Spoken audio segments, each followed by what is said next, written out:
ધાનેરામાં આવેલ ઉપવેશ સ્કૂલ ખાતે પૌરાણિક હવન યજ્ઞ યોજી બાળકોને પ્રવેશ આપવામાં આવ્યો।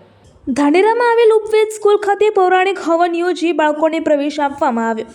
જૂના જમાનામાં ઋષિ મુનિઓ દ્વારા બાળકોને જ્યારે શિક્ષા આપવાની હોતી ત્યારે વિધિવત રીતે પ્રવેશ આપવામાં આવતો હતો। તે જ રીતે આજે ધાનેરાની ઉપવેશ સ્કૂલમાં હવન યજ્ઞ અને સત્યમ શાસ્ત્રી દ્વારા મંત્રોચ્ચાર કરી બાળકોને તિલક કરી પ્રવેશ આપવામાં આવ્યો હતો।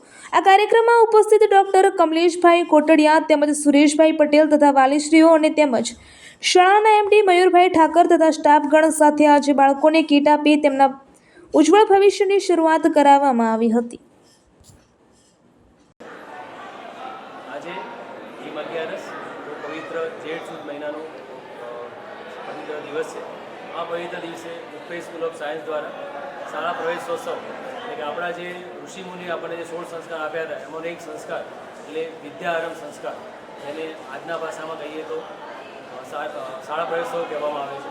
તો આજે બહુ સરસ મજાના કાર્યક્રમનું આયોજન કર્યું છે। એમાં દરેક શાળામાં પ્રવેશતા નાના નાના બાળકો એમના વાલીશ્રીઓ દ્વારા એક સરસ મજાના યજ્ઞનું આયોજન કરવામાં આવેલું છે।